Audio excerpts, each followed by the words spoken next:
Hello students, આપણે third chapter ત્રીજું chapter ત્રિકોણમિતીય વિધેયો એ આપણે જસ્ટ પૂરું કરીશું હમણાં, જસ્ટ લાસ્ટ લેક્ચરમાં જ.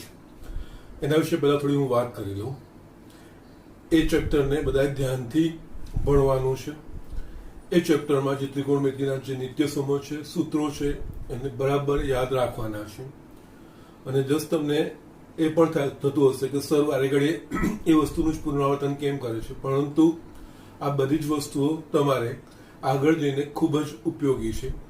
અને ત્રિકોણમિતિના સૂત્રોબદ્ધ કમાન્ડ હશે એટલું તમારું 12માનું જે મેથ્સ છે, 12મા ધોરણનું મેથ્સ, એ કમ્પેરેટિવ થોડું સરળ થઈ જશે. ઓકે, કારણ કે એનો ઘણો બધો ઉપયોગ આવે છે.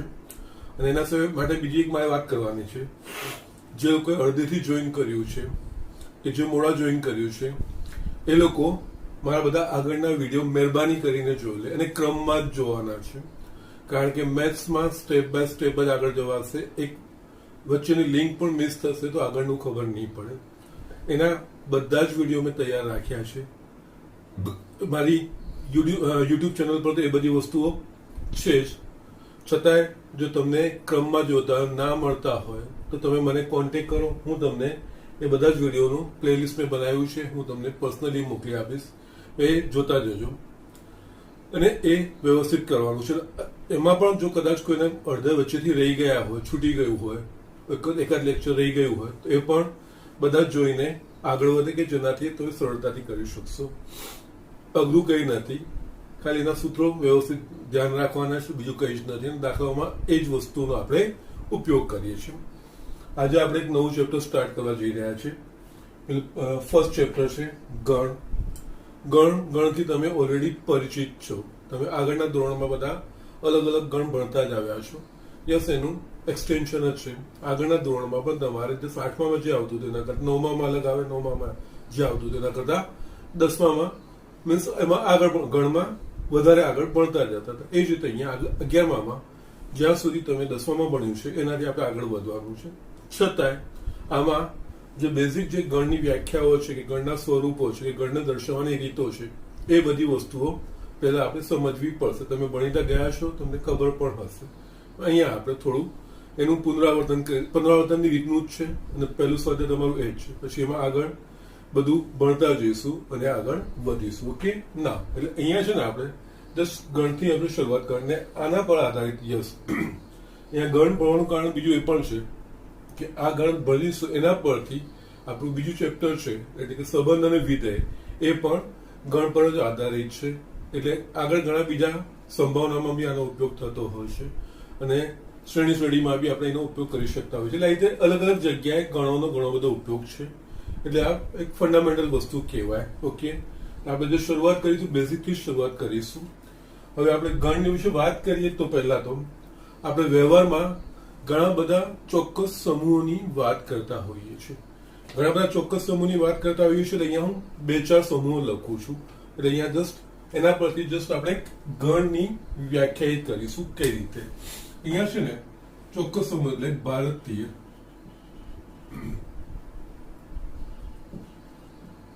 ક્રિકેટ ટીમના સભ્યો. ઓકે, હું જસ્ટ પેલા 2-4 સ્ટેટમેન્ટ લખું છું. ભારતના અત્યાર સુધીના રાષ્ટ્રપતિઓ. ઓકે, યસ, એક આ જ એક્સટેન્શન કરું. ભારતની નદીઓ. આ તો જસ્ટ વ્યાપક રીતે બધા સ્ટેટમેન્ટ થયા. એના સિવાય આપણે ગણિતમાં બી ઘણા બધા સ્ટેટમેન્ટ બોલતા હોઈએ છીએ. એટલે કે અહીંયા યુગ્મ પ્રાકૃતિક સંખ્યાઓનો સમૂહ. એના સિવાય અવિભાજ્ય પ્રાકૃતિક સંખ્યાઓનો સમૂહ. આ જસ્ટ મેં અમુક સ્ટેટમેન્ટ લખ્યા છે. હવે આ બધા જે મેં વિધાનો લખ્યા છે એ વિધાનોનો થોડો જસ્ટ આપણે અભ્યાસ કરીશું. કે ભારતીય ક્રિકેટ ટીમના સભ્યો, તો જે તે સમયે ભારતીય ક્રિકેટ ટીમ હોય તેમાં કોણ એનો સભ્ય છે એના વિશે આપણે ચોક્કસ રીતે કહી શકીએ. કોણ છે અને કોઈ વ્યક્તિ ચોક્કસ આ સમૂહમાં નથી એ પણ આપણે કોઈ વ્યક્તિ લઈએ તો એ વ્યક્તિ આ સમૂહનો સભ્ય છે કે નહીં એ આપણે ચોક્કસપણે કહી શકીએ. એ જ રીતે ભારતના અત્યાર સુધીના રાષ્ટ્રપતિઓ, અત્યાર સુધીના જે બી રાષ્ટ્રપતિઓ થઈ ગયા એમનો આખો સમૂહ બને, તો એમાં પણ કોઈ ચોક્કસ વ્યક્તિ આ સમૂહમાં છે કે નહીં એના વિશે આપણે નિસંદેહપણે ચોક્કસપણે આપણે કહી શકીએ. ઓકે, એ જ રીતે ભારતની નદીઓ વિશે બી કહી શકીએ. યુગ્મ પ્રાકૃતિક સંખ્યાઓ એટલે કે આમાં કઈ કઈ સંખ્યાઓ હશે એ પણ આપણે ચોક્કસ રીતે કહી શકીશું. અવિભાજ્ય પ્રાકૃતિક સંખ્યાઓ, અવિભાજ્ય 2, 3, 5, 7, 11, 13 આ બધી અવિભાજ્ય પ્રાકૃતિક સંખ્યાઓ છે. તો એ ચોક્કસ સંખ્યા આ સમૂહમાં છે કે નહીં એના વિશે પણ આપણે ચોક્કસપણે કહી શકીશું. આ બધું લખ્યા પછી એક નીચે સ્ટેટમેન્ટ લખું છું. વિશ્વના મહાન વિશ્વના આયતની હજુ થોડું સુધારો, વિશ્વના 10 મહાન વૈજ્ઞાનિકોનો યસ. હવે આ સ્ટેટમેન્ટ લખું તો કોઈ ચોક્કસ વૈજ્ઞાનિક આ સમૂહમાં છે કે નહીં એ આપણે કહી શકીશું, તો કે અહીંયા કહી શકીશું નહીં, કારણ કે અહીંયા વિશ્વના 10 મહાન વૈજ્ઞાનિકોનો સમૂહ, એમાં કોઈની દ્રષ્ટિએ આઇન્સ્ટાઈન એ મહાન વૈજ્ઞાનિક છે, પણ બીજી કોઈ વ્યક્તિના દ્રષ્ટિએ, બીજા કોઈ વ્યક્તિના માપદંડ પ્રમાણે એ મહાન નથી. મેડમ ક્યુરી મહાન વ્યક્તિ હોઈ શકે, મહાન વૈજ્ઞાનિક હોઈ શકે, એ રીતે. એટલે આમાં છે ને 10 મહાન વૈજ્ઞાનિકોનો સમૂહ, એમાં ચોક્કસ 10 મહાન વૈજ્ઞાનિકોને આપણે સમાવેશ નહીં કરી શકીશું, કારણ કે વ્યક્તિ બધાના અભિપ્રાય અલગ અલગ હોય. કોઈને એક વૈજ્ઞાનિક મહાન લાગતું હોય, બીજી વ્યક્તિને એ જ વ્યક્તિ મહાન ના પડે. અહીંયા ચોક્કસ આપણે વ્યક્તિ કહી શકીશું નહીં. એટલે અહીંયા આ બે વસ્તુનો ફરક પડે. આ મેં 5 વિધાનો ઉપર લખ્યા અને એક વિધાન નીચે લખ્યું. આના પરથી જ એક ગણની વ્યાખ્યાયિત થશે, ગણની વ્યાખ્યાયિત થશે. આ 5 સ્ટેટમેન્ટ માટે કોઈ એક ચોક્કસ વસ્તુ આ સમૂહમાં છે કે નહીં એ આપણે નિસંદેહ પ્રમાણે કહી શકીએ અને ચોક્કસપણે આપણે કહી શકીએ. જ્યારે આમાં કોઈ ચોક્કસ વ્યક્તિ આ સમૂહમાં છે કે નહીં એ કહી શકાશે નહીં. એટલે આ રીતે જોવા જઈએ તો આ 5 વિધાનો આ સ્પષ્ટ રીતે વ્યાખ્યાયિત છે. તો શું વ્યાખ્યાયિત છે કે આમાં કઈ વસ્તુ છે કે નહીં, કઈ વસ્તુનો સમાવેશ થશે કે નહીં, એ સ્પષ્ટ રીતે અહીંયા આપણે કહી શકીશું, પણ અહીંયા આપણે સ્પષ્ટ રીતે કહી શકીશું નહીં. તો આવા જે સમૂહો બને આવા સમૂહને આપણે ગણ કહીએ છીએ, પણ આ ગણમાં વ્યાખ્યાયિત થશે નહીં, આ ગણ કહેવાશે નહીં. ગણ એટલે કે સુવ્યાખ્યાયિત વસ્તુઓનો સમૂહ, એટલે કે કોઈ એક ચોક્કસ વસ્તુ એ સમૂહમાં આવશે કે નહીં એ આપણે સ્પષ્ટપણે કહી શકીશું, જ્યારે એ વસ્તુ અહીંયા લાગુ પડતી નથી. એટલે આ રીતે અમુક ચોક્કસ વસ્તુ હોય અને આપણે સ્પષ્ટ રીતે કહી શકીએ કે આ વસ્તુ આ સમૂહમાં છે જ. એટલે એમ ગણ જોવા જાય એટલે વસ્તુનો સમૂહ અને બીજી એક વસ્તુ. જ્યારે અહીંયા આપણે ગણમાં વસ્તુઓનો સમૂહ કહીએ તો વસ્તુઓ કહી શકો, અથવા તો એના સભ્ય કહી શકો કે ઘટક કહી શકો. ગણમાં જે વસ્તુ જે આપણે જે વસ્તુનો સમાવેશ થતો હોય એને આપણે એ ગણની વસ્તુઓ કહેવાય, ગણના ઘટકો કહેવાય કે ગણના સભ્યો કહેવાય. એ બધી જ વસ્તુઓ સમાન છે, એ બધી જ વસ્તુઓ આપણે લખતા જઈશું. પણ આના પરથી આપણે આજે આ વસ્તુ વ્યવહારમાં બંને વસ્તુઓ બોલીએ છીએ, પણ આ 5 વિધાન માટે આપણે બહુ જ સ્પષ્ટ છે અને આપણે સ્પષ્ટપણે કહી શકીએ કે કોઈ એક ચોક્કસ વસ્તુનો સમાવેશ આ સમૂહમાં થશે કે નહીં. જ્યારે આમાં કોઈ એક ચોક્કસ વસ્તુ કે વ્યક્તિનો આ સમૂહમાં સમાવેશ થશે એ આપણે સ્પષ્ટપણે કહી શકીશું નહીં. એટલે અહીંયા એવી વસ્તુ કે જે સુવ્યાખ્યાયિત હોય, એટલે આપણે ચોક્કસપણે એ વસ્તુઓ છે કે નહીં એ આપણે કહી શકીએ, એવો સમૂહ ગણ કહેવાશે. એટલે આના પરથી હું ગણની વ્યાખ્યા લખું છું કે અહીંયા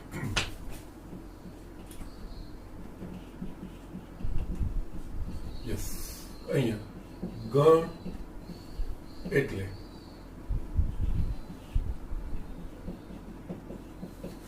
સુવ્યાખ્યાયિત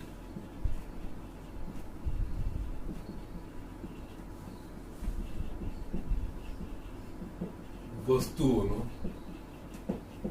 સમૂહ. ઓકે, ના હવે અહીંયા આપણે ગણની કેટલીક લાક્ષણિકતાઓ છે કે એને દર્શાવવાનું કેવી રીતે હશે એ આપણે જોઈએ. ગણમાં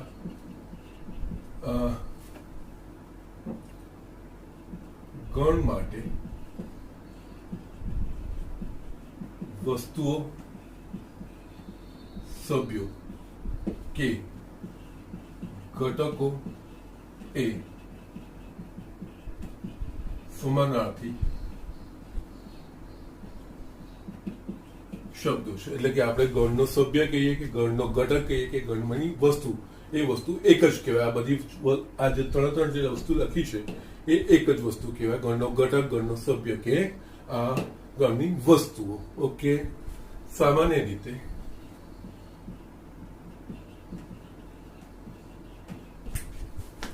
ગણ ને અંગ્રેજીના કેપિટલ મૂળાક્ષરો A, capital B, capital C, X, Y, Z વગેરે દ્વારા દર્શાવવામાં આવે છે. નેક્સ્ટ, ગણના ઘટકોને, ઘટકો લખો, એના સભ્યો લખો કે એની વસ્તુ લખે. ગણના ઘટકોને અંગ્રેજીના નાના મૂળાક્ષરો A, B, C, X, Y, Z વગેરે દ્વારા દર્શાવવામાં આવે છે. ઓકે, ના આ જસ્ટ ગણ માટે આપણે વાપરતા આવીએ છીએ. આ બધી વસ્તુ તમને ખબર બી હશે. એના સિવાય કોઈ ચોક્કસ ઘટક કે કોઈ ચોક્કસ સભ્ય એ ગણનો સભ્ય છે કે નહીં એના માટે આપણે સંકેત વાપરીએ છીએ બિલોંગ્સ ટુ અને does not belongs to. Yes, આ તમને ખબર છે. નીચે આપણે લખીએ, જો એ ગણ એ નો સભ્ય હોય તો તેને સંકેતમાં A belongs to A, કૌંસમાં લખું છું, A belongs to A દ્વારા દર્શાવવામાં આવે છે. નેક્સ્ટ, આમાં છે જો બી એ ગણ એ નો સભ્ય ન હોય તો તેને સંકેતમાં બી does not belongs to, yes, B does not belongs to A. Yes, બાજુમાં લખું છું ઇંગ્લિશમાં, B does not belongs to A દ્વારા દર્શાવવામાં આવે છે. યસ, આ બધા સંકેતો આપણે વાપરીએ છીએ. Okay, so these are the things. અને અહીંયા જસ્ટ આવીએ તો પાછું આ વસ્તુને કેવી રીતે જો અહીંયા આપણે ભારતની નદીઓ, તો યસ જો આપણે ગંગા નદીનું નામ લઈએ તો ગંગા નદી એ આ સમૂહનો સભ્ય છે. પણ એ જ રીતે જો આપણે એમેઝોન નદીનું નામ લઈએ તો યસ, એમેઝોન નદી આમાં નાઇલ નદીનું આપણે નામ લઈએ તો એમાં એનો આ સમૂહમાં સમાવેશ થતો નથી. સ્પષ્ટપણે આપણે કહી શકીએ કે ચોક્કસ ઘટક કે વસ્તુ આનો સભ્ય છે કે નહીં એ આપણે સ્પષ્ટપણે કહી શકીએ. ઓકે, દેટ ઇઝ આ કહેવાય ગણ. ઓકે, આ જસ્ટ ગણની બેઝિક વસ્તુઓ છે. હવે આપણે જોવાનું છે ગણને દર્શાવવાની રીતો. યસ, ગણને દર્શાવવાની બે રીતો છે, એક યાદીની રીત અને બીજી છે ગુણધર્મની રીત. ઓકે, આ બંને વસ્તુ એક પછી એક જોઈએ ને એમાં ગણમાં આ બંને રીતમાં ગણને કઈ રીતે દર્શાવવામાં આવે છે એ વસ્તુ આપણે અહીંયા જોઈશું. અહીંયા નેક્સ્ટ આપણે જોઈએ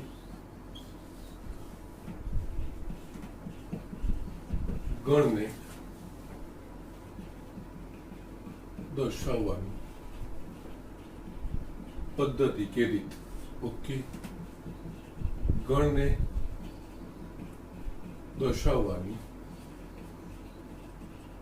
બે પદ્ધતિઓ છે. એક, યાદીની રીત, જેને ઇંગ્લિશમાં રોસ્ટર ફોર્મ અથવા તો ટેબ્યુલર ફોર્મ કહેવામાં આવે છે. અને બીજી, ગુણધર્મની રીત, જેને ઇંગ્લિશમાં સેટ બિલ્ડર ફોર્મ કહેવામાં આવે છે. ઓકે, ના અહીંયા આપણે આ બંને રીત જોઈશું. બંને રીતમાં ગણમાં કેવી રીતે સભ્યો લખવામાં આવે, ઘટકો કેવી રીતે લખવામાં આવે, કેવી રીતે દર્શાવવામાં આવે, એ વસ્તુ આપણે જોવાની છે. અને જસ્ટ આ ઝડપથી જોઈ લો. આપણે આ બંને રીતો નેક્સ્ટ બોર્ડ પર જોઈ લઈએ છીએ. યસ, હવે આપણે અહીંયા ગણને દર્શાવવાની બે રીતોમાં પહેલા આપણે યાદીની રીત જોઈએ.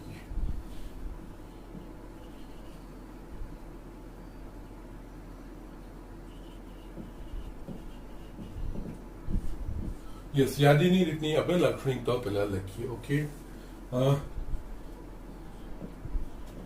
યાદીની રીતમાં ગણના બધા જ ઘટકોની યાદી બનાવવામાં આવે. એટલે જેટલા બી ઘટકો અંદર આવતા હોય એ બધા જ ઘટકોની આપણે યાદી બનાવી છે કે કયા કયા ઘટકો આમાં આવશે. નેક્સ્ટ, બે ઘટકોના, જસ્ટ ગણના બે ઘટકોના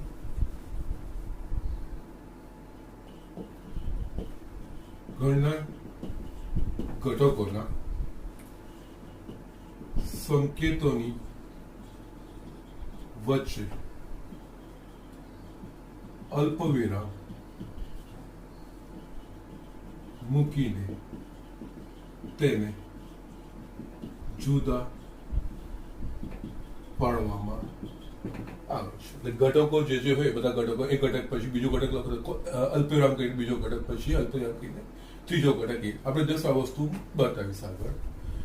ત્રીજું, આ બધા જ ઘટકોનો ધનુષ્કૌંસ એટલે કે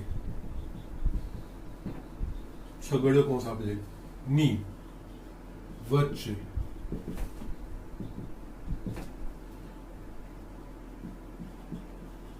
સમાવેશ કરવામાં આવે છે. ઓકે, ના એટલે યાદીની રીતમાં ગણના જેટલા બી ઘટકો હોય એ બધા જ ઘટકો લખવાના હોય. અને જે બધા ભિન્ન ઘટકો હોય, બે ઘટકોને ભિન્ન દર્શાવવા માટે દરેક ઘટક પછી અલ્પવિરામ મૂકવામાં આવે છે. અને આ બધા જે ઘટકો એમને આ ધનુષ કૌંસની વચ્ચે આખું મૂકવામાં આવે છે. એ રીતે યાદીની રીતે. એટલે અહીંયા આપણે જો દાખલા તરીકે લઈએ તો કઈ રીતે, અહીંયા અંગ્રેજી ભાષાના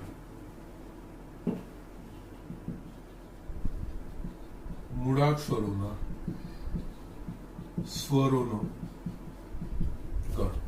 અંગ્રેજી ભાષાના જે મૂળાક્ષર છે એમાં સ્વરો, એમાં કયા હોય તો કે 5, A, E, I, O, U. તો જસ્ટ એનો આપણે જો બતાવવું હોય તો ગણની રીતે આપણે આ રીતે A, E, I, O, U આ યાદીની રીતે કહેવાય. આના સિવાય બીજો કોઈ આમાં આવી શકે નહીં.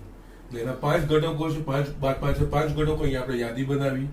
દરેક ઘટકને જસ્ટ અલગ કરવા માટે વચ્ચે આપણે અલ્પવિરામ મૂકીને બધા જ ઘટકોને આપણે ધનુષ કૌંસની વચ્ચે મૂક્યા. એટલે આ રીતે આ યાદીની રીતનો ઉપયોગ થતો છે. પછી આને તમે ગણનું કોઈ પણ નામ આપી દો. ગણ A છે, ગણ B છે, ગણ X, Y, વોટ એવર મે બી. એના પ્રમાણે આખો તમે કેપિટલ અક્ષરથી આને સંકેત દ્વારા દર્શાવી શકો છો. ઓકે, આના સિવાય જે બીજાના ગુણધર્મો છે એ આપણે જોઈએ. યાદીની રીતમાં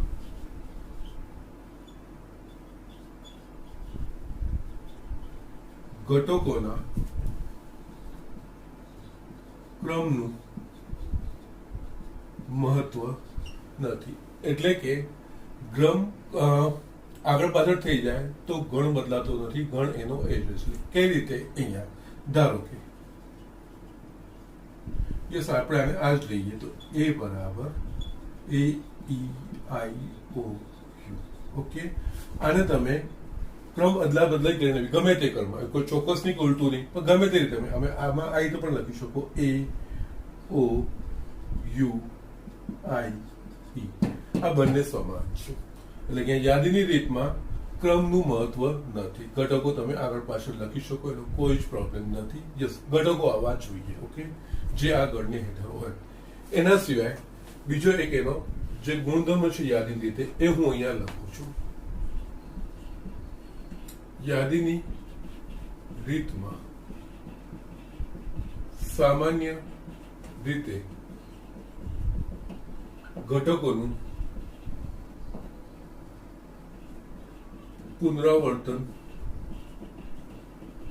કરવામાં આવતું નથી. એટલે એક ને એક ઘટક જો બીજી વખત આવે તો આપણે એને લખતા નથી. લખ્યો હશે સામાન્ય રીતે મેં લખ્યું છે, લખેલો હશે તો કોઈ પ્રોબ્લેમ નથી, પણ સામાન્ય રીતે ઘટક વખત આવી જાય પાછું એને ઘટકને આપણે લખતા નહીં. અહીંયા જસ્ટ હું તમને દાખલા તરીકે બતાવું.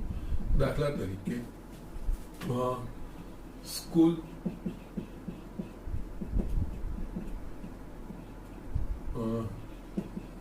શબ્દમાં આવતા અંગ્રેજીના મૂળાક્ષરોનું ગણ. ધારો કે આ ગણ આપણે લઈએ એ. ઓકે, તો અહીંયા આ શબ્દમાં જે અંગ્રેજીના એબીસીડીના જે અક્ષરો આવે છે એ અક્ષરો લેટરો આપણે લખવા આવતા છે. ઓકે, મૂળાક્ષર લખવાના છે. લખીએ તો અહીંયા S C H O. Yes, O અહીંયા બે વખત આવ્યું તો અહીંયા બે વખત લખવાની જરૂર નથી, એક જ વખત લખવાનું. અને આમાં પણ જો ક્રમ ઉલટા ફુલટી લખશો તો કોઈ પ્રોબ્લેમ નથી. અહીંયા L C H O S કોઈ પણ ક્રમમાં લખશો, ક્રમનું મહત્વ નથી. અને આ રીતે જો કોઈ ઘટક આવતું હોય એક કરતા વધારે વાર તો એનું સામાન્ય રીતે પુનરાવર્તન કરવામાં આવતું નથી. સો આ રીતની છે આ યાદીની રીત. ઓકે, ના અહીંયા યાદીની રીતે આપણે જસ્ટ જોવા હોય તો અમુક એક્ઝામ્પલોને આપણે યાદીની રીતે કેવી રીતે લખી શકીશું, અમુક દાખલા તરીકે લઉં છું. ઓકે, યસ, અહીંયા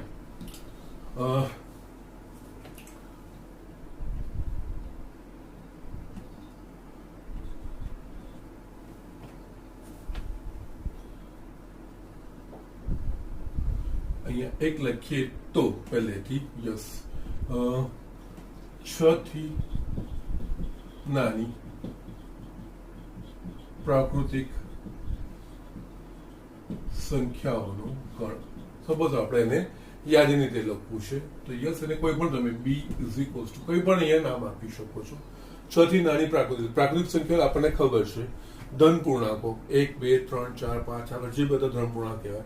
6 થી નાની પ્રાકૃતિક સંખ્યાઓ એટલે કઈ કઈ આવશે 1 થી 5. અહીંયા 1 2 3 4 5. ઓકે, યસ, અહીંયા અંગ્રેજીના જે સ્વરોનો મેં અહીંયા લખ્યું છે આ પણ યાદી રીતે છે. એટલે આ રીતે અહીંયા લખવાના હોય છે. બીજું આપણે અહીંયા આ રીતે પણ લખી શકીએ છીએ. યસ, 10 થી નાની અવિભાજ્ય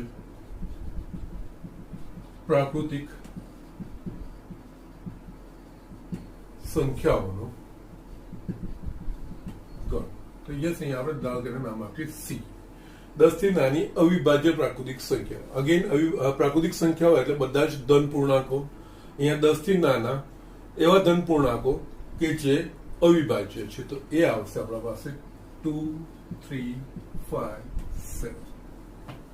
ઓકે, 10 થી નાની અવિભાજ્ય પ્રાકૃતિક સંખ્યાઓનો ગણ. તો આપણે આ રીતે જસ્ટ આ કહેવાય યાદીની રીત. ઓકે, તો જસ્ટ આ જોઈ લો. હવે આપણે નેક્સ્ટ એને ગુણધર્મની રીત એ વસ્તુ આપણે જોઈએ. ઓકે, આ લખી લો. હું નવા બોર્ડ પર જ ગુણધર્મની રીત લખું છું. યસ, અહીંયા આપણે ગુણધર્મની રીત જોઈએ.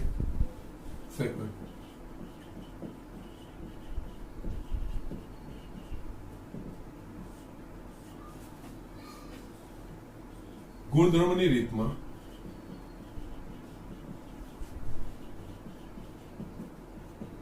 ગણના બધા જ ઘટકો એક સામાન્ય ગુણધર્મ ધરાવે છે તથા આ ગુણધર્મ ન ધરાવતા ઘટકોનો ગણમાં સમાવેશ થતો નથી. ઓકે, જસ્ટ અહીંયા ગુણધર્મની રીતે આપણે થોડી સમજવાની છે. અહીંયા જે ઘટકો હોય ગણના જે ઘટકો વ્યાખ્યાયિત કરેલા હોય એ બધા જ ઘટકો પરથી આપણે એક ચોક્કસ ગુણધર્મ તારવવાનો હોય અને એના પછી આપણે ગુણધર્મની રીતે લખવાનું છે. અને ગુણધર્મની રીત કેવી રીતે લખવામાં આવે છે એ આપણે એક ઉદાહરણ પરથી જ જોઈશું. દાખલા તરીકે આપણે આગળ જ જોયું એ ઓકે, અંગ્રેજી મૂળાક્ષરોમાં સ્વરોનો ગણ, એને આપણે યાદની રીતે જોયું હતું. ધારો કે A is equals two A E I O U. આ કહેવાય યાદીની રીત. જેટલા બી ઘટકો હોય બધા જ ઘટકો આપણે દર્શાવીએ. હવે આને જો આપણે ગુણધર્મની રીતે દર્શાવવું હોય તો કઈ રીતે? અહીંયા A is equals two X જ્યાં X A અંગ્રેજી મૂળાક્ષરોના સ્વર. અહીંયા આ ગુણધર્મો વ્યાખ્યાયિત જે પણ એક્સ આવશે એ બધા જ એક્સ નો આ ગણની અંદર સમાવેશ થશે. યસ, અહીંયા એક્સ અને આ રીતે છે એક્સ જ્યાં, એટલે બધા જ એક્સ નો બધા એવા એક્સ નો ગણ કે જે એક્સ એ આ ગુણધર્મનું પાલન કરે છે. એટલે અહીંયા એક્સ એ અંગ્રેજીના મૂળાક્ષરો હોય એવા એક્સ નો ગણ, એને આ રીતે વંચાય. અહીંયા એ બરાબર એક્સ જ્યાં અહીંયા કોલન કરવામાં આવે અને અહીંયા જે આપણે એક્સ લખ્યું છે એક્સ ની જગ્યાએ તમે બીજું કોઈ શબ્દ વાય ઝેડ એવું ગમે તે તમે લખી શકો છો. ઓકે, સો એવું જરૂરી નથી કે દરેક વખતે એક્સ પછી એક્સ લખ્યું અહીંયા પ્રમાણે એક્સ, વાય લખ્યું તે પ્રમાણે અહીંયા વાય નો સંદર્ભ આપણે અહીંયા આપવાનો. ઓકે, એટલે અહીંયા આપણને ખબર છે કે આ 5 સ્વરો છે. આ 5 સ્વર બીજો કઈ ના, એટલે આ 5 સ્વરોનો આમાં સમાવેશ થશે. એના સિવાય બીજા કોઈ ઘટકો આ 5 ને એક ચોક્કસ ગુણધર્મ, એટલે કે આ અંગ્રેજી મૂળાક્ષરોના સ્વરો છે એવું આપણે ગુણધર્મ ધરાવે છે અને એ ગુણધર્મ આપણે અહીંયા દર્શાવ્યું છે. ઓકે, આમાં હજુ પણ એકાદ બીજો આપણે જોઈ લઈએ. ઓકે, અહીંયા બીજું આપણે જસ્ટ જોઈએ એક રીતે લખું છું અહીંયા 2 4 6 8. યસ, અહીંયા આપણે જોઈએ તો B બરાબર 2 4 6 7, એટલે કે અહીંયા બધા ઘટકો લખેલા છે. એકચ્યુઅલી આ યાદીની રૂપમાં જ આપેલું છે. હવે આ વસ્તુને જો આપણે ગુણધર્મની રીતે લખવું હોય તો અહીંયા આપણે આ બધાનું નિરીક્ષણ કરવું જોઈએ. તો અહીંયા શું થશે? 2 4 6 7, એટલે આ બધી જ યુગ્મ પ્રાકૃતિક સંખ્યાઓ છે. બધી જ યુગ્મ પ્રાકૃતિક સંખ્યાઓ છે એટલે અહીંયા કઈ બધી જ નથી પણ 8 સુધી આવે છે. 8 થી મોટી આવતી નથી, એટલે કે 10 થી નાની યુગ્મ પ્રાકૃતિક સંખ્યાઓ કહેવાય. એટલે આ બધાને એક ચોક્કસ ગુણધર્મ 10 થી નાની યુગ્મ પ્રાકૃતિક સંખ્યાઓ. તો આને જો મારે આને ગુણધર્મની રીતે દર્શાવવું હોય તો આને ગુણધર્મની રીતે હું આ રીતે દર્શાવી શકું છું. B બરાબર જે અમે જાણી ગયું વાય લીધું છે, એટલે એવું જરૂરી નથી કે દરેક વખતે એક્સ હોય. એક્સ ની જગ્યાએ વાય ઝેડ એમ એન કોઈ પણ હોઈ શકે છે, પણ એ ગુણધર્મ અહીંયા ધરાવતો હોય છે વાય. એટલે એવા વાય કે જે આ ગુણધર્મ ધરાવે છે. વાય જ્યાં વાય એ 10 થી નાના યુગ્મ 10 થી નાની યુગ્મ પ્રાકૃતિક સંખ્યા. ઓકે, આ બધાનો એક જ આ ગુણધર્મ છે એટલે અહીંયા આ રીતે લખ્યું છે. આને બીજી રીતે પણ લખાય, જે ગુણધર્મની રીતે છે આમાં બીજી રીતે પણ લખાય. B is equals to y જ્યાં y is equals to 2n, n belongs to n તથા n is less than equals to 4. આનો અર્થ શું થયો? y બરાબર એવા y કે જે આ સમીકરણનું પાલન કરે છે, જ્યાં n એ પ્રાકૃતિક સંખ્યા છે. કેવી પ્રાકૃતિક સંખ્યા? કે 4 કે 4 થી નાની. 4 કે 4 થી નાની પ્રાકૃતિક સંખ્યા એટલે 1 2 3 4 થયું. તો તમે આમાં n બરાબર 1 લેશો એટલે y બરાબર 2, n બરાબર 2 લેશો એટલે y બરાબર 4, 3 લેશો તો 6, 4 બરાબર 8, 2 4 6 8. યસ, આ રીતે પણ તમે દર્શાવી શકો છો. સો ધીઝ આર ધ થિંગ્સ. અહીંયા આપણે આ બે વસ્તુઓ જોવાની છે. જસ્ટ યા ગણને દર્શાવવાની રીત કે ગણને દર્શાવવાની પદ્ધતિ, યાદની રીત અને ગુણધર્મની રીત. આ રીતે આપણે બે રીતે આપણે એને દર્શાવી શકીએ છીએ. અને મેઇન જે આપણે ફર્સ્ટ પાર્ટ છે એટલે કે પહેલું 1.1 સ્વાધ્યાય છે એ એમાં આ વસ્તુ આપણે મેઇન શીખવાની છે. ગણને યાદની રીતે કેવી રીતે દર્શાવી શકીએ અને ગુણધર્મની રીતે દર્શાવી શકીએ. જો આપણને યાદની રીતે આપેલી હોય તો આપણે ગુણધર્મની રીતે કેવી રીતે દર્શાવી શકીએ, અને જો ગુણધર્મની રીતે આપેલું હોય તો એના પરથી આપણે યાદની રીતમાં કેવી રીતે દર્શાવી શકીએ એ વસ્તુ મેઇન આપણે કહેવાની છે. આપણે એ જ વસ્તુ આજે સમજીશું. એટલે આ ઝડપથી આ વસ્તુ લખી લો. આપણે એક્ઝામ્પલ જોઈએ. એક સ્ટેટમેન્ટ આપેલા એના પરથી યાદની રીતે દર્શાવવાનું છે કે ગુણધર્મની રીતે દર્શાવવાનું છે, તો કેવી રીતે દર્શાવી શકીએ એ વસ્તુઓ આપણે જોવાની છે. ઓકે, જસ્ટ ઝડપથી આ લખીએ. જે સ્ટુડન્ટ્સ, અહીંયા આપણે દાખલા ગણીએ એના પહેલા જસ્ટ મારે એક બીજી વસ્તુ પણ બતાવી છે.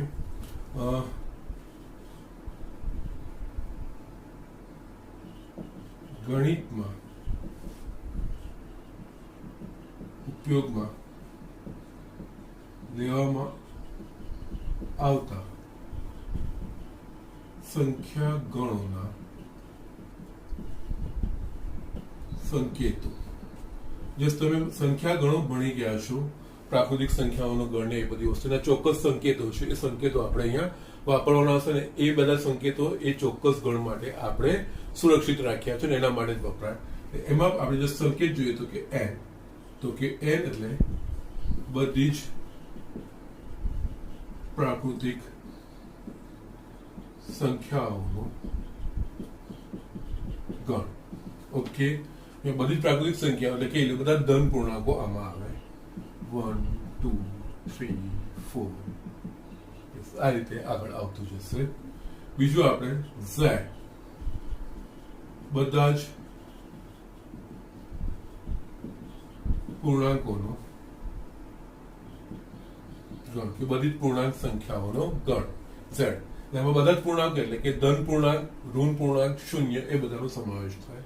એટલે આમાં આ રીતનું ગણ -3 -2 -1 0 1 2 3. આ બધી સંખ્યાઓ પૂર્ણાંક સંખ્યાઓના ગણમાં આવશે. એ જ રીતે q, બધી જ સમય સંખ્યાઓનો ગણ. બધી સમય સંખ્યાઓનો ગણ એટલે અહીંયા છે ને અમુક ગણ એવા હોય છે કે જેને આપણે યાદીની રીતે દર્શાવી શકીએ અને ગુણધર્મની રીતે બંને રીતે દર્શાવી શકીએ. અમુક ગણો એવા હોય કે જેને ફક્ત ગુણધર્મની રીતે દર્શાવી શકીએ, યાદીની રીતે ના પણ દર્શાવી શકીએ. એટલે આ વસ્તુ એક સ્ટેટમેન્ટ એ પણ ધ્યાન રાખવાનું. એવું જરૂરી નથી હોતું કે દરેક ગણને યાદીની રીતે અને ગુણધર્મની રીતે બંને રીતે દર્શાવી શકાય. કેટલાક એવા બી ગણ હશે કે જેને બંનેમાંથી કોઈ એક સ્વરૂપમાં દર્શાવી શકીશું, બંને રીતે આપણે ના પણ દર્શાવી શકીએ. એમાંનો એક છે સમય સંખ્યાઓનો ગણ. એને સામાન્ય રીતે આપણે ગુણધર્મની રીતે દર્શાવી શકીએ છીએ. એટલે અહીંયા આ રીતે થાય x, જ્યાં x is equals to p by q, જ્યાં p belongs to z અને q belongs to n. સમય સંખ્યાઓ એટલે શું? એમાં બધા જ પૂર્ણાંકો આવી જાય. એના સિવાય આ બધા પૂર્ણાંકોના ભાગાકાર 1/2 -1/2 -3/4 4/3 -5/3 આ બધી જ વસ્તુઓ આવી છે. એટલે અહીંયા વસ્તુ લીધી છે. અહીંયા આટલા માટે જ મેં એવા બધા x નો ગણ કે જ્યાં x બરાબર p by q, p એ કોઈ પણ પૂર્ણાંક હોઈ શકે છે, જ્યાં q એ ફક્ત ધન પૂર્ણાંક. કારણ કે જો q ને આપણે z લઈશું તો નીચે શૂન્ય આવી જશે. કોઈ પણ સંખ્યામાં નીચે શૂન્ય આવશે તો એ સંખ્યા વ્યાખ્યાયિત થશે નહીં. એટલે અહીંયા આપણે n લીધું છે ને આપણે z. એટલે આમાં બધા જ પૂર્ણાંકો આવી શકે જાય. એના સિવાય કોઈ પણ બે પૂર્ણાંકોના ભાગાકાર એ પણ સમય સંખ્યાઓ કહેવાય. ઓકે, ના એ જ રીતે r, બધી જ વાસ્તવિક સંખ્યાઓનો ગણ. બધી જ વાસ્તવિક સંખ્યાઓનો ગણ એટલે કે સમય અને અસમય, અથવા આ રીતે પણ લખાય. યસ, બીજી રીતે સમય અને અસમય સંખ્યાઓનો ગણ આવી આ રીતે પણ દર્શાવી શકે છે. અહીંયા આના ઘટકો કોઈ ચોક્કસ ગુણધર્મનું પાલન કરશે નહીં, કારણ કે આમાં બધી જ સમય સંખ્યા તો આવશે જ, એના સિવાય જેના વર્ગમૂળ નથી નીકળી શકતા એવા વર્ગમૂળમાં 2, વર્ગમૂળમાં 3, વર્ગમૂળમાં 5, વર્ગમૂળમાં 7 આ એ બધી જ સંખ્યાઓનો પણ આમાં સમાવેશ થશે. એના સિવાય જે આપણે સાયન્ટિફિક કોન્સ્ટન્ટ કહેતા હોય છે પાય, ઈ, એ બધાનો આમાં સમાવેશ થતો હશે. એ અસમય સંખ્યાઓ કહેવાતી હશે એનો અને અમે કોઈ ચોક્કસ ગુણધર્મથી એને આપણે દર્શાવી શકાતા નથી, એને આપણે આર તરીકે જ લેતા હોઈએ છીએ. આના સિવાય બીજા જે સંકેતો છે અહીંયા આ રીતનો Z પ્લસ એટલે બધા જ ધન પૂર્ણાંકોનો ગણ.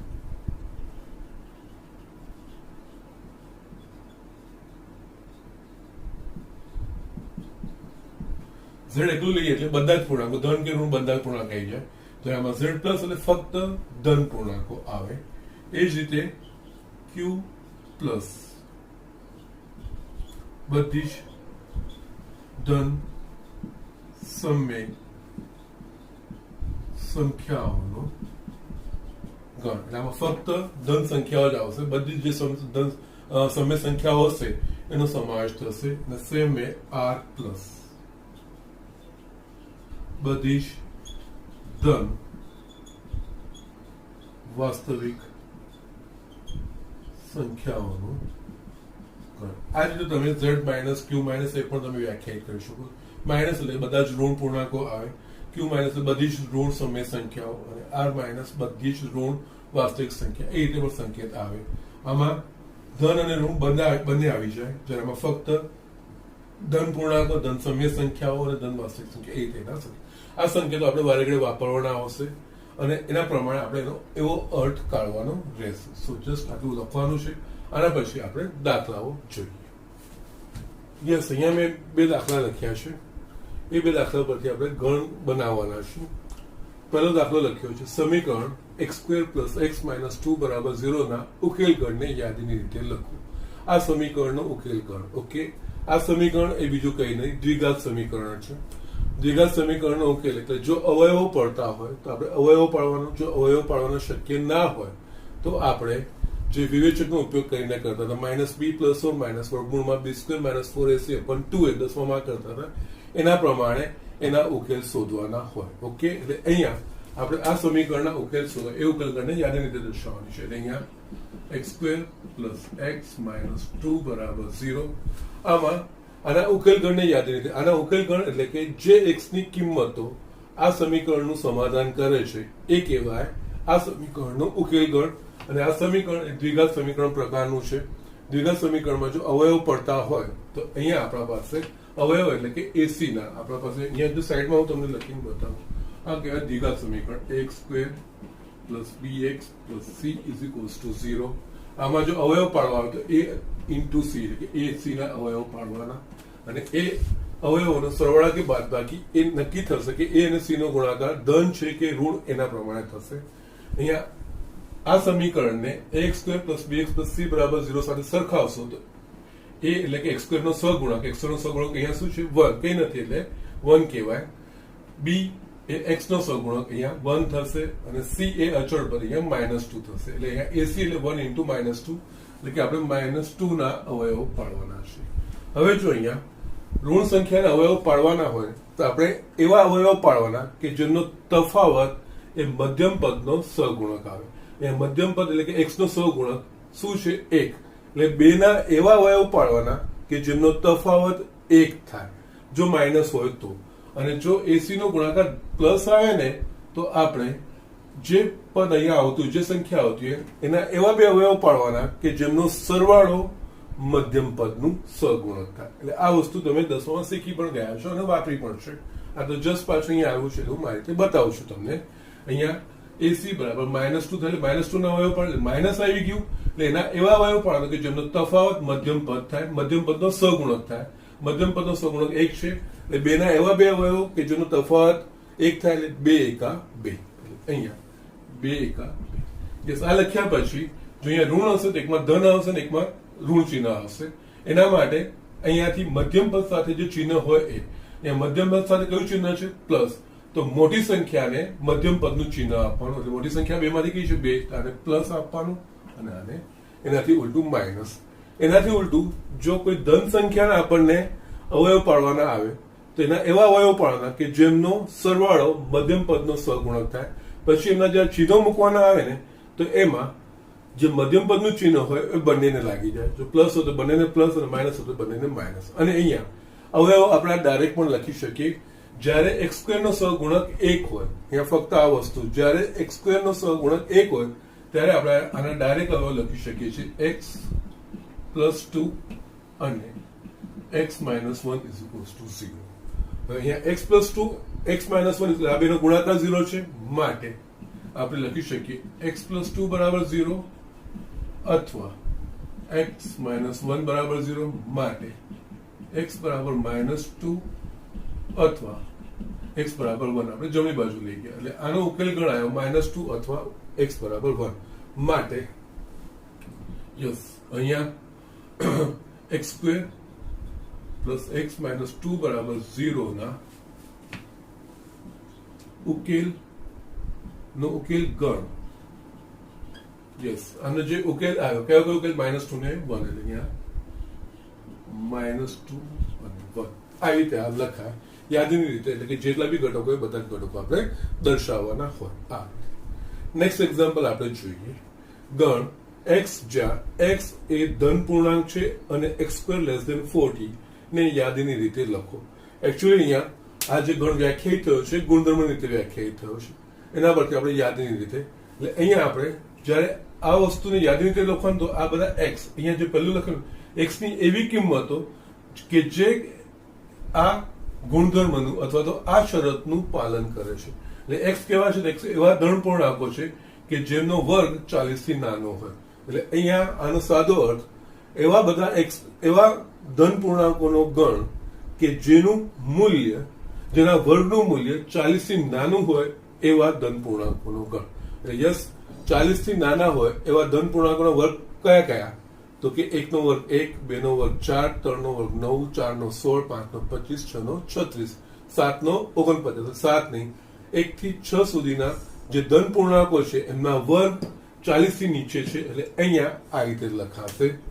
યસ, આ ગણને આપણે યસ 1, 2, 3, 4, 5 ને 6.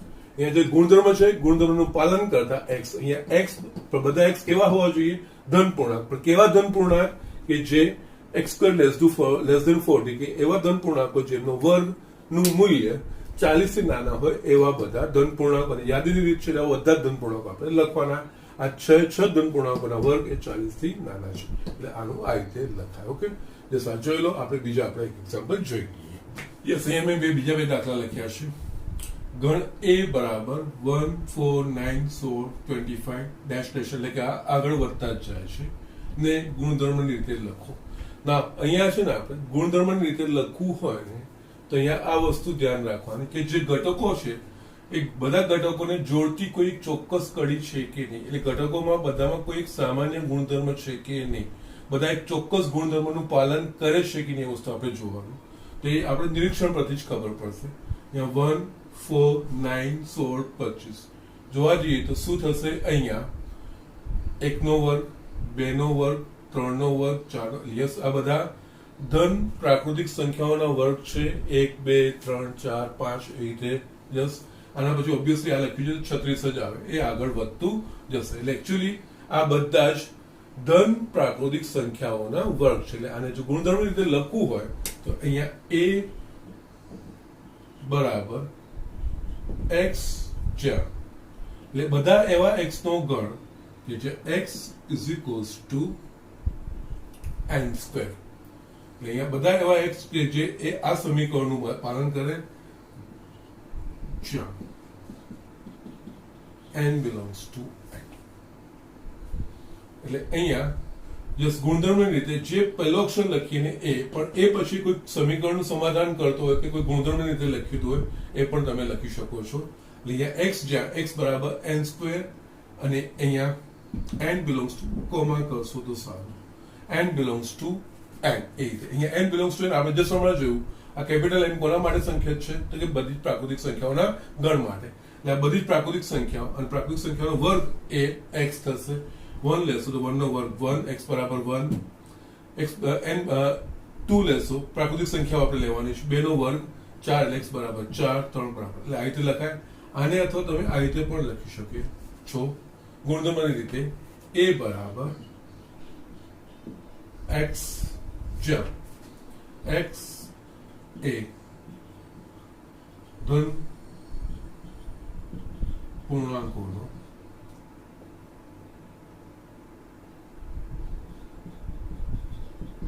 વર્ગ છે.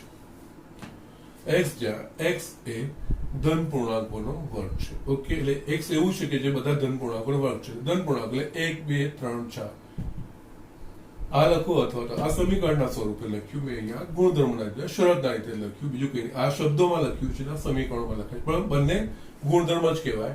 આમનું પાલન કરતા બધા જ ઘટકો આની અંદર આવી જાય. આ કહેવાય ગુણધર્મની રીતે. ઓકે, ના નેક્સ્ટ અહીંયા જોઈએ ગણ. અહીંયા ગણના ઘટકો કયા છે? તો 1/2, 2/3, 3/4, 4/5, 5/6, 6/7. એ આટલા છે, આનાથી આગળ નથી. ઓકે, એટલે અહીંયા આપણે આને ગુણધર્મ રીતે દર્શાવવાનું છે. એટલે બધા જ જે ઘટકો છે એ ઘટકોને આપણે નિરીક્ષણ કરવાનું હોય. નિરીક્ષણ કર્યા પછી એ બધા જ ઘટકો કોઈ ચોક્કસ સમીકરણનું કે કોઈ ચોક્કસ શરતનું પાલન કરે છે કે નહીં એ આપણે નક્કી કરવાનું હોય. અહીંયા એક એક કરીને ઘટક જોઈશું. અહીંયા 1 છે તો નીચે કેટલું છે? 2. અહીંયા 2 છે તો છેદમાં શું છે? 3. 3 છે તો છેદમાં 4. 4 છે તો છેદમાં. એનો મતલબ જે ઉપર પૂર્ણાંક છે એના કરતા એક વધારે પૂર્ણાંક નીચે છે. 1 છે એમાં 1 ઉમેરીશું તો આ, 2 એમાં 1 ઉમેરીશું તો આ, અને ઉપર ક્રમમાં બધા જ પૂર્ણાંકો આવે છે. 1, 2, 3, 4, 5, 6 પણ ક્યાં સુધી? 6 સુધી આવે છે. અને જે એની છેદમાં છે એ અંશમાં જે પૂર્ણાંક હોય એના કરતા એક વધારે છે. આ જ વસ્તુને આપણે સમીકરણના રીતે દર્શાવવાનું. અહીંયા ગણને દર્શાવવું હોય તો અહીંયા જસ્ટ એને નામ આપી દો. b is equals two, yes મેં અહીંયા જાણી y લીધું છે. જરૂર નથી કે દરેક વખત આપણે x લેવું, y પણ લઈ શકો છો. y જ્યાં y is equals two n છેદમાં, અને બધા ધન પૂર્ણાંકો છે n છેદમાં n plus 1, n belongs to n તથા n is less than equals to 6. અહીંયા જો આપણે જોઈએ, અહીંયા બધા એવા y નો ગણ કે જે y બરાબર n plus 1, n અપન n plus 1 થાય. અને આ n શું છે? એ કોઈ પણ પ્રાકૃતિક સંખ્યા છે. કેવી પ્રાકૃતિક સંખ્યા છે? 6 કે 6 કરતા નાની, કારણ કે અહીંયા આનાથી આગળનું પદ આવે નહીં. જો અહીંયા આપણે n પ્રાકૃતિક સંખ્યાઓ છે, ને કેવી પ્રાકૃતિક સંખ્યાઓ લેવાની છે? 6 કે 6 કરતા નાની. 6 કે 6 કરતા નાની પ્રાકૃતિક સંખ્યાઓ એટલે 1, 2, 3, 4, 5 ને 6. n બરાબર 1 લેશો તો 1, 1 પ્લસ 1, 1/2, y બરાબર 1/2. n બરાબર 2 લેશો તો 2 ભાગ્યા 2 વત્તા 3, 2/3, 3/4. એ રીતે 6 સુધી 6 ભાગ્યા 7. બસ અહીંયા પતી જશે, એનાથી આગળ આવશે નહીં. સો આ બધી વસ્તુઓ લખો. અહીંયા છે ને મેં કોઈ બીજી કોઈ શરત નથી મૂકી. અહીંયા n બિલોંગ્સ ટુ n, કારણ કે અહીંયા આગળ વધતા જ જાય છે અને ઘણી બધી સંખ્યાઓ આગળ અનંત સુધી જશે. 25, 36, 49, 64, 81 રીતે આગળ વધતી જ જશે. જ્યારે અહીંયા શું છે? અહીંયા સીમિત થઈ જાય છે.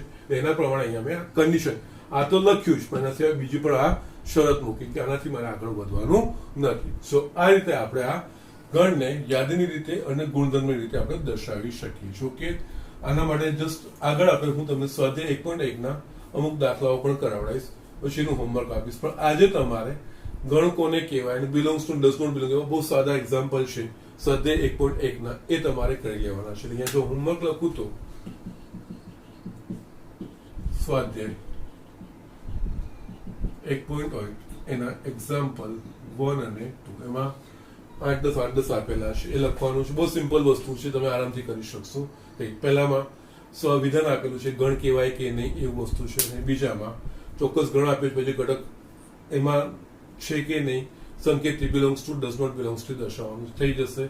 એના પછી જે છે યાદીની રીતે એના હું હજુ પણ તમને થોડાક સ્વાધ્યાયના દાખલા કરાવીને પછી હું તમને હોમવર્ક આપીશ. આજે તમે આટલું જ કરજો અને આજનું લેક્ચર હું અહીંયા પૂરું કરું છું.